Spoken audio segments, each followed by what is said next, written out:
Hello बच्चों, ये next part में शुरू करने जा रहा हूँ। यहाँ पर पिछले पार्ट में मैंने आपको बताया था कि भाई जो पैरेलल प्लेट कैपेसिटर होता है उसकी कैपेसिटी हम लोग कैसे निकालते हैं और इन the presence of dielectric medium उसकी कैपेसिटी हमारी कितनी होती है। तो इसमें आप देख सकते हो, पिछला टॉपिक मैं आपको दिखा देता हूँ थोड़ा सा। ये था हमारा capacity of parallel plate capacitor, ठीक है। तो ये एयर कोड कैपेसिटर और प्लस यहाँ पे लास्ट में जो आपको बताया गया था कि भाई अगर इसके अंदर डाइलेक्ट्रिक मीडियम फिल करेंगे तो उसकी कैपेसिटी हमारी कितनी हो जाती है। तो इसके आगे के जो टॉपिक है वो मैं शुरू करने जा रहा हूँ यहाँ पे आज। चलिए देखते हैं हम लोग। तो ये हमारा नेक्स्ट आर्टिकल है, article 8। This is energy of a capacitor.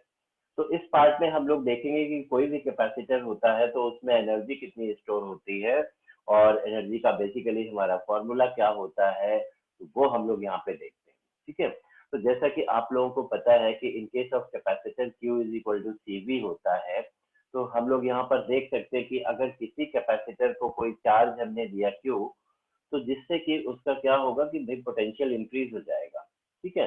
तो अल्टीमेटली हमने वही यहाँ पर लिया हुआ है कि C हमारी कैपेसिटी ऑफ कैपेसिटर हो गई है, Q चार्ज हो गया given to the capacitor, then potential difference across the plates of a capacitor. और पैरेलल प्लेट के अलावा कोई भी कैपेसिटर हो सकता है, तो उसका पोटेंशियल जो है V इज इक्वल टू कितना हो जाएगा, Q बाई C हो जाएगा। और हमने देखा यहाँ से फर्दर अगर उसको हम थोड़ा चार्ज और दे दें, सपोज dq चार्ज हमने उसको और दे दिया है, तो जो वर्क डन होगा, स्मॉल वर्क डन, वो कितना हो जाएगा, dw is equal to v dq। तो इसको हमने फिर क्या किया है भाई, यहाँ पे पोटेंशियल की वैल्यू रख दी, v इज इक्वल टू हमने लिया है q बाई सी। तो ये हो जाएगा q by C into D Q. Further हम इसको इंटीग्रेट कर देंगे बोथ साइड्स को विद इन द लिमिट। तो ये देखिए भाई, हमने ले लिया है integration of D W is equal to, ये आ गया integration from zero to Q, Q by C into D Q हो गया। तो इसमें आप देख सकते हैं कि भाई इसका जब हम इंटीग्रेशन करेंगे तो ये तो लेफ्ट में तो आ गया हमारा वर्क डन डब्ल्यू हो जाएगा, और यहाँ पे ये हो जाएगा 1/c Q square by two. Limit इसकी लोअर लिमिट है 0 और अपर लिमिट हमने मान ली है कैपिटल क्यू, ठीक है। तो इनको जब हम पुटअप करते हैं यहाँ पर, तो ये हो गया 1/2c और ब्रैकेट में है क्यू स्क्वायर, इसकी लिमिट हो गई 0 से लेकर क्यू तक। हेंस द वर्क डन का जो फॉर्मूला आ गया है वो हाफ क्यू स्क्वायर बाई सी हो जाएगा। तो this work is stored in the form of energy in a capacitor, ठीक है। तो इस तरीके से भाई हमने एनर्जी को, क्योंकि हम लोग कैपिटल यू से जनरली रिप्रेजेंट करते हैं, तो ये फॉर्मूला ऐसे आ जाता है, U is equal to half Q square by C. और दो डिफरेंट फॉर्म्स हमारी और हैं जिनमें हम अगर क्यू को रिप्लेस कर देते हैं सी बी से, या फिर सी को रिप्लेस कर देते हैं क्यू बाई वी से, तो हमारे ये दो फॉर्मूले और हम लोग इनको देख सकते हैं भाई। एक आ जाएगा हमारा हाफ सी बी स्क्वायर और एक हो जाएगा हमारा हाफ क्यू इंटू वी। तो ये जो फॉर्मूले हैं ये हम यूज करेंगे किसी भी, कोई भी कैपेसिटर होता है उसकी एनर्जी फाइंड आउट करने के लिए, ठीक है। चलिए इसके आगे चलते हैं हम लोग। ये नेक्स्ट हमारा आर्टिकल है energy density of A parallel plate capacitor. यहाँ स्पेसिफिकली हमने पैरेलल प्लेट कैपेसिटर को मेंशन किया है। तो एक पैरेलल प्लेट कैपेसिटर ले लेते हैं जिसकी एरिया ऑफ प्लेट हमारा ए हो जाएगा, distance between the plates D हो जाएगा। तो अल्टीमेटली कैपेसिटर का जो वॉल्यूम होगा वो हमारा एरिया इनटू डिस्टेंस ले लेंगे हम लोग। अब भाई एनर्जी डेंसिटी बेसिकली क्या होती है, तो एनर्जी डेंसिटी होती है हमारे energy, total energy divided by volume, ठीक है। या इसको अगर हम डिफाइन करेंगे तो हम लोग कह सकते हैं energy stored per unit volume in a capacitor is known as energy density. इसको हम स्मॉल यू से रिप्रेजेंट करते हैं। तो small u is equal to आ गया है टोटल एनर्जी अपॉन वॉल्यूम। तो देखिए भाई, टोटल एनर्जी हमने पिछले फॉर्मूले में फाइंड आउट की थी हाफ सी बी स्क्वायर। तो energy density is equal to हो जाएगी half C V square divided by A D. और हम जानते हैं कि भाई जो एयर कोड कैपेसिटर होता है सी, उसकी कैपेसिटी हम ले सकते हैं epsilon not A by D. और दो प्लेट्स के बीच में जो पोटेंशियल डिफरेंस होता है उसको हम लिख सकते हैं ईडी। तो अल्टीमेटली वी और सी की वैल्यू हमने इसमें डाल दी है। तो हमारा एक्सप्रेशन आ जाएगा half epsilon not A by D, और ये हो गया भाई ईडी का whole square upon area into distance between the plate. इसको बच्चों जब हम सॉल्व करते हैं तो इसको कैंसिल आउट करके हम देखेंगे ये एनर्जी डेंसिटी आ जाएगी half epsilon naught E square. तो हेंस इसीलिए हमने फॉर्मूला फाइनली लिख दिया है U is equal to half epsilon naught E square. ठीक है, तो ये बहुत ही दोनों इंपॉर्टेंट हमारे आर्टिकल्स हैं, डेरिवेशंस हैं बोथ पॉइंट ऑफ व्यू के लिए, उनको आप अच्छी तरीके से तैयार करें। फर्दर आगे हम लोग चलते हैं नाउ कॉम्बिनेशन ऑफ कैपेसिटर। तो देखिए आपको पता होना चाहिए कि जिस तरीके से रेजिस्टेंसेस तो हम लोग सीरीज और पैरेलल में लगाते हैं उसी तरीके से कैपेसिटर्स को भी हम सीरीज और पैरेलल में कनेक्ट कर सकते हैं। तो इनके अगर हम सीरीज में कैपेसिटेंस को लगाएंगे तो हमारा जो नेट या इफेक्टिव कैपेसिटेंस है वो कैसे फाइंड आउट करेंगे। इसी तरीके से अगर उनको हम पैरेलल में लगाते हैं तो हम इफेक्टिव कैपेसिटेंस कैसे फाइंड आउट करेंगे ये देखने जा रहे हैं। तो ए पार्ट में हमने ले लिया है कैपेसिटर्स इन सीरीज। तो इस फिगर में जैसा कि आप लोग देख रहे हैं कि भाई C1 C2 C3 हमने 3 कैपेसिटर्स लिए हैं और तीनों को हमने सीरीज में लगा दिया है। इनके अक्रॉस पूरे सर्किट में एक हमने सेल लगा दिया जिसका पोटेंशियल कितना है V वोल्ट है। तो अल्टीमेटली भाई हमें पता है कि सीरीज में जो चार्ज होगा वो तो हमारा सेम रहेगा तीनों कैपेसिटर्स के अक्रॉस, लेकिन इनके पोटेंशियल्स हमारे डिफरेंट हो जाएंगे V1 V2 V3 जिनको हम रिप्रेजेंट कर रहे हैं। तो अल्टीमेटली हम लिख सकते हैं यहाँ पे क्या हो जाएगा इस पर्टिकुलर सर्किट में कि V is equal to V1 plus V2 plus V3 हो गया। और फिर हमने यहाँ पे भाई V की वैल्यू रख दी है क्योंकि पोटेंशियल होता है चार्ज अपॉन कैपेसिटेंस। तो देखिए V1 की जगह आ जाएगा Q बाई C1, इसी तरीके से ये आ गया Q बाई C2 और V3 की वैल्यू आ गई Q बाई C3। और हमने अगर सपोज किया कि भाई ये जो तीन कैपेसिटर्स है तीनों की जगह हम एक ही कैपेसिटेंस अगर यहाँ पे लगा दें जो क्या है CS, तो अल्टीमेटली वो भी वही काम करेगा जो ये तीनों मिलकर कर रहे हैं। तो इन दैट केस वो CS हमारा क्या कहलाएगा, इफेक्टिव कैपेसिटेंस कहलाएगा। तो यहाँ हम V की जगह लिख सकते हैं Q बाई CS हो गया। तो अल्टीमेटली आप देख सकते हैं बोथ साइड Q हमने कॉमन लेके कैंसिल आउट कर दिया। तो ये सीरीज का फॉर्मूला आ जाएगा 1 by CS is equal to 1 by C1 plus 1 by C2 plus 1 by C3।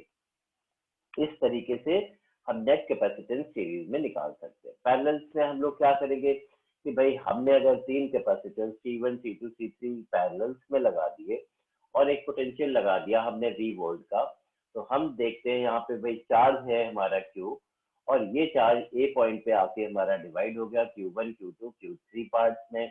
तो क्योंकि तीन रास्ते हैं तो तीन रास्तों से चार्ज अलग अलग हो जाएगा जबकि पोटेंशियल तीनों के अक्रॉस सेम रहेगा। तो यहाँ पर हम कह सकते हैं कि भाई Q is equal to Q1 plus Q2 plus Q3। और जैसा आप लोग जानते हैं कि भाई Q is equal to CV होता है, तो पहले कैपेसिटर के लिए हो जाएगा C1V प्लस दूसरे के लिए हो जाएगा C2V प्लस तीसरे के लिए C3 इंटू V, क्योंकि पैरेलल्स में जो पोटेंशियल होता है वो सभी के अक्रॉस सेम रहेगा।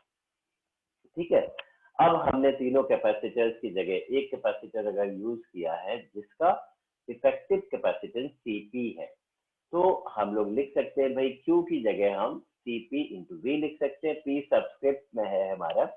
तो अल्टीमेटली हमने यहाँ से कॉमन लेके V कैंसिल आउट कर दिया, तो ये फाइनली पैरेलल का फॉर्मूला आ जाएगा कैपेसिटेंस के लिए। तो Cp is equal to C1 plus C2 plus C3 होता है।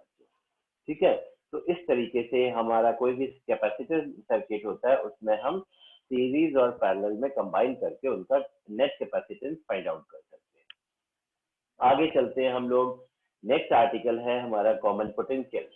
तो कॉमन पोटेंशियल क्या होता है इसको थोड़ा सा पहले हम लोग समझ लेते हैं, फिर हम इसका फॉर्मूला वर्कआउट करते हैं। तो देखिए अगर हमारे पास दो कैपेसिटर्स, ठीक है, तो हम लोग यहाँ पे देख सकते हैं कि भाई इस फिगर में हमने लिया हमारे पास दो कैपेसिटर हैं, एक C1 है एक C2 है। इनकी कैपेसिटी C1 C2 हो गई और सपोज करो कि भाई इन्हें कोई हमने चार्ज दिया हुआ है जिसकी वजह से इनका जो पोटेंशियल है वो V1 है और दूसरे का V2 है। तो ये अलग अलग रखे हुए हैं। तो ऐसे में क्या होगा कि भाई अगर हम इन दोनों कैपेसिटर्स को किसी वायर से कनेक्ट कर दें चार्ज हमारा फ्लो हो जाएगा एक कैपेसिटर से दूसरे कैपेसिटर पे, और फाइनली तब तक फ्लो होता रहेगा जब तक कि उन दोनों का पोटेंशियल सेम ना हो जाए। तो वही जो सेम पोटेंशियल हो जाता है फाइनली, उसी को हम बोलते हैं कॉमन पोटेंशियल। ठीक है, तो इसका स्टेटमेंट या डेफिनेशन एक बार देख लेते हैं हम लोग। यहाँ कह सकते हैं when two capacitors charged at different potentials are connected to each other, then charge flows from one capacitor to another. Finally, potential of both capacitors becomes same. This potential is known as common potential. ठीक है बच्चों, तो देखिए हमने आगे क्या किया है, 10 इनिशियल चार्ज हो जाएगा हमारे पहले वाले दोनों कैपेसिटर्स के ऊपर, उसको लिख सकते हैं C1V1 प्लस C2V2 हो जाएगा। और फाइनल कंडीशन में जब उनको हमने कनेक्ट कर दिया है तब टोटल चार्ज यानी फाइनल चार्ज कितना हो जाएगा, C1V प्लस C2V। और बाय कंजर्वेशन ऑफ चार्ज हम लोग कह सकते हैं कि भाई चार्ज हमारा क्रिएट नहीं कर सकते, ना उसको डिस्ट्रॉय कर सकते हैं, बट ट्रांसफर कर सकते हैं। तो यहाँ पे इन दोनों को हमने इक्वेट कर दिया, दोनों चार्जेस को, तो ये आ जाएगा इस तरीके से C1V plus C2V is equal to C1V1 plus C2V। तो फाइनली V जो कॉमन पोटेंशियल है वो आ जाएगा C1V1 plus C2V2 upon C1 plus C2। So here V is called common potential। तो आई थिंक ये भी आपको क्लियर हो गया होगा। ठीक है, चलिए आगे हम लोग चलते हैं, ये देखते हैं 12th आर्टिकल है भाई, loss of energy during transfer of charge. तो हमें पता होना चाहिए कि जब हम इस अबव डायग्राम में यहाँ वायर से कनेक्ट करते हैं तो यहाँ पर होता क्या है कि जब भी चार्ज हमारा एक कैपेसिटर से दूसरे कैपेसिटर पे फ्लो होता है तो यहाँ पे हीट प्रोड्यूस होती है जिसमें हम कह सकते हैं कि there is some loss of energy. तो उसी लॉस ऑफ एनर्जी के लिए हमें एक्सप्रेशन निकालना है, और वो लॉस ऑफ एनर्जी कितनी होती है उसको हम लोग देखेंगे यहाँ पर। तो देखिए इस पर्टिकुलर केस में हमने क्या किया कि भाई इनिशियल एनर्जी हमने निकाली कि आई इज इक्वल टू हो जाएगा half C1V1 square plus half C2V2 square हो जाएगा। ये तो भाई उनका इनिशियल एनर्जी आ गई है दोनों के मिला के, और फाइनली हम देखेंगे कि भाई उनका जब कॉमन पोटेंशियल उन्होंने अचीव कर लिया था तो दोनों की फाइनल एनर्जी आ जाएगी half C1V square plus half C2V square, या फिर ऐसे भी लिख सकते हैं इसको half C1 plus C2 bracket close then V square. और V जो कॉमन पोटेंशियल होता है तो V का ये वाला जो वैल्यू है वो हमने इसमें पुटअप कर दिया। तो फाइनली देखिए एक्सप्रेशन आ जाएगा EF is equal to half C1 plus C2 bracket close, और ये आ गया भाई कॉमन पोटेंशियल का होल स्क्वायर हमने कर दिया है। इसको जब हम सॉल्व करेंगे तो ये आ जाएगा हाफ C1V1 प्लस C2V2 का होल स्क्वायर हो गया है अपॉन में C1 प्लस C2 ब्रैकेट के अंदर। ठीक है, तो अब अगर हमें लॉस ऑफ एनर्जी निकालना हो, इसका मतलब भाई शुरू की एनर्जी हमारी ज्यादा होनी चाहिए और फाइनल एनर्जी हमारी कम होनी चाहिए। तो हम क्या करेंगे, 10 लॉस ऑफ एनर्जी हो गया EI माइनस EF, जिसमें हमने वैल्यूज पुट कर दी। ये तो भाई इनिशियल एनर्जी हो गई, ये फाइनल एनर्जी हो गई, और इसको रीअरेंज करके जब हम सॉल्व करेंगे फाइनली तो ये देखिए इस तरीके से एलसीएम लेके और हमने आइडेंटिटीज लगा के ये जो स्क्वायर है इसको भी ओपन कर दिया ब्रैकेट्स को, तो कैंसिल आउट करते हुए हम जिस कंक्लूजन पे पहुंचेंगे तो हम यहाँ देखेंगे कि delta E is equal to किया जाएगा C1 C2 अपॉन 2 ब्रैकेट में है C1 plus C2 bracket close कर दिया, और न्यूमरेटर में हमारे पास बचेगा V1 square plus V2 square minus 2V1 V2। तो इसको हम ऐसे भी लिख सकते हैं, this is half C1 C2 bracket में है V1 और V2 का डिफरेंस का होल स्क्वायर अपॉन में C1 प्लस C2। तो आप बच्चों यहाँ पे देख सकते हैं कि ये जो वैल्यू आई है हमारी, ये क्या है भाई, एक तरीके से कह सकते हैं कि कैपेसिटी तो हमारी नेगेटिव होती नहीं है, लेकिन पोटेंशियल जो डिफरेंस है दोनों कैपेसिटर्स का वो स्क्वायर क्वांटिटी है। So that's why this quantity is a positive quantity. तो इसका मतलब अगर हमने इनिशियल एनर्जी में से फाइनल एनर्जी माइनस की है और वो पॉजिटिव वैल्यू आ रही है, इसका मतलब यही हमारा क्या है, this is the loss of energy. ठीक है, तो हमने यहाँ पे भाई वही स्टेटमेंट लास्ट में दे दिया है, since it is a positive value thus it represents net loss of energy in the process. ठीक है, चलिए नेक्स्ट आगे चलते हैं, ये है हमारा 13th आर्टिकल। यहाँ पे देखते हैं capacity of parallel plate capacitor in the presence of conducting slab. अगर हम एक पैरेलल प्लेट कैपेसिटर यहाँ पर ले लेते हैं, suppose area of each plate is a, और हमने यहाँ पे दिया कि दोनों प्लेट्स के ऊपर जो चार्ज है वो कैपिटल क्यू है और डी डिस्टेंस है बिटवीन द प्लेट, और इसके अंदर एक टी थिकनेस का कंडक्टिंग स्लैब हमने यहाँ पे इंसर्ट कर दिया है। तो जैसा कि हमें पता है कि भाई कंडक्टर के अंदर इलेक्ट्रिक फील्ड जीरो होता है और बाहर जो इलेक्ट्रिक फील्ड है वो हमने ई नॉट से रिप्रेजेंट कर रखा है। तो फाइनली हम लोग यहाँ पर क्या करेंगे कि भाई ये हम कैपेसिटी इसकी कितनी होगी कैपेसिटर की, उसको फाइंड आउट करेंगे, उसका एक्सप्रेशन फाइंड आउट करेंगे। तो देखिए हमने ले लिया यहाँ पे, बिकॉज हमें पता है कि भाई C is equal to Q by V होता है, फर्स्ट एक्सप्रेशन इसको लिख दिया है। अब अगर हम दोनों प्लेट के बीच का पोटेंशियल निकालते हैं तो पोटेंशियल डिफरेंस कितना आ जाएगा, V is equal to E naught, bracket में आ जाएगा D माइनस टी। ठीक है, अब यहाँ पे हमारे दिमाग में आता है कि D माइनस टी हमने क्यों लिया है, बिकॉज जो ई नॉट जो इलेक्ट्रिक फील्ड है वो टी स्पेस में, टी थिकनेस में तो वैलिड है नहीं, वहां तो जीरो है। तो जो ई नॉट इलेक्ट्रिक फील्ड है वो कितने स्पेस में है, डी में से टी हमने माइनस कर दिया है, दैट्स वाई। तो पोटेंशियल डिफरेंस आ गया ई नॉट ब्रैकेट में डी माइनस टी, और ई नॉट होता है दो प्लेट्स के बीच में जो इलेक्ट्रिक फील्ड है उसको हम सिग्मा अपॉन एप्सिलॉन नॉट से रिप्रेजेंट करते हैं। सिग्मा हो गया हमारा charge density, surface density of charge भी बोल सकते हैं उसको। तो ये हो जाएगा भाई Q अपॉन ए, लिख दिया हमने इसको, ये आ गया Q upon epsilon not a, फिर ब्रैकेट में है न्यूमरेटर पे D माइनस टी, और यही पोटेंशियल की वैल्यू हमने फर्स्ट एक्सप्रेशन में पुट कर दी है। तो ये देखिए C इज इक्वल टू ये एक्सप्रेशन आ जाएगा। फाइनली इसको सॉल्व करके C is equal to epsilon not A upon D minus T, ये हमारा फाइनल कैपेसिटी आ जाएगी in the presence of conducting slab. तो इसमें बच्चों आपको पता होना चाहिए कि भाई यहाँ हमने देखा कि एयर कोर कैपेसिटर की तुलना में जो डिनोमिनेटर है वो हमारा छोटा हो जाएगा, कम हो गया, D माइनस टी हो गया। तो यहाँ पे क्या होगा कि जब डिनोमिनेटर डिक्रीज होगा इसका मतलब कैपेसिटी इंक्रीज हो जाएगी। तो यही कारण है कि जब हम कंडक्टिंग स्लैब कैपेसिटर में इंसर्ट करते हैं तो उसकी ओवरऑल कैपेसिटी इंक्रीज हो जाती है। ठीक है, चलिए नेक्स्ट आर्टिकल है हमारा capacity of parallel plate capacitor in the presence of dielectric slab. तो इसमें भी हमारी टर्मिनोलॉजी और फिगर वही है। यहाँ पर टी थिकनेस का डाइलेक्ट्रिक स्लैब हमने ले लिया है जिसके अंदर इलेक्ट्रिक फील्ड जीरो नहीं होती है। ये कितनी होती है, E is equal to E naught by K होती है। तो टी हमारी थिकनेस ऑफ स्लैब हो गई है, डी हो गया distance between the plate, Q हो गया चार्ज ऑन ईच प्लेट, ए हो गया एरिया ऑफ ईच प्लेट।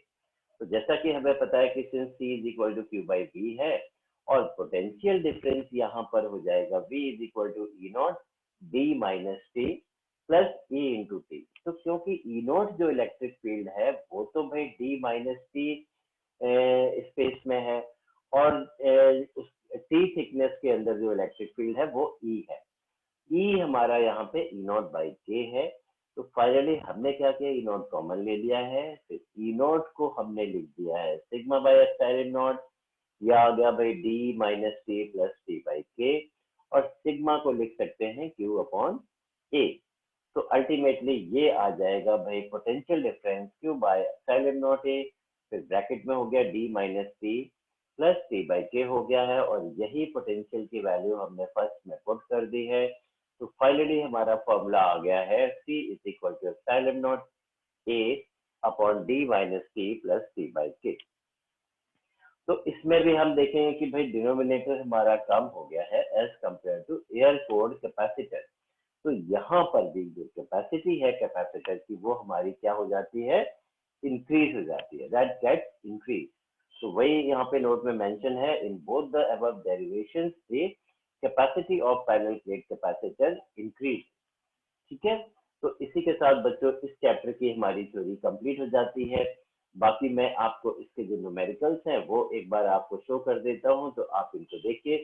तो ये हैं भाई कुछ हमारे न्यूमेरिकल्स। ठीक है, तो इनको आप सॉल्व करने की कोशिश करिए अपने टाइम में। ये देखिए, ये आपको थर्ड क्वेश्चन है हमारा, जैसे ये 12 picofarad capacitor is connected to a battery of 50 volt, how much energy is stored in the capacitor, ठीक है। तो इस तरीके से ये सभी एनसीईआरटी के क्वेश्चंस हैं, तो इनको आप करने की कोशिश करें, फॉलो करें। बाकी और इनमें अगर कोई डाउट आता है तो आप हमें कॉल कर सकते हैं, ठीक है। आप हमसे क्लासेस अगर अरेंज कराना चाहते हैं तो क्लासेस ले सकते हैं भाई, होम ट्यूशन या ऑनलाइन क्लासेस। तो उसके लिए आप हमसे संपर्क कर सकते हैं हमारे ईमेल पे, हमारे कॉन्टैक्ट नंबर पे। और फर्दर ये और वीडियो देखने के लिए आप हमारे चैनल को सब्सक्राइब करिए और बेल आइकन भी दबाइए, जिससे कि फर्दर नोटिफिकेशन आपको मिल सके फर्दर वीडियोस के। तो इसी के साथ ही ये हमारा जो चैप्टर है, थर्ड चैप्टर, वो सेकंड चैप्टर, ये हमारा कंप्लीट हो जाता है। उसके बाद हम लोग नेक्स्ट वीडियो में शुरू करेंगे करंट इलेक्ट्रिसिटी, ठीक है बच्चों। तो करंट इलेक्ट्रिसिटी का फर्स्ट पार्ट हम लेके आएंगे नेक्स्ट वीडियो में। इसी के साथ हम अपना क्लास आज का या अपना वीडियो यहीं पे क्लोज करते हैं। Thank you very much.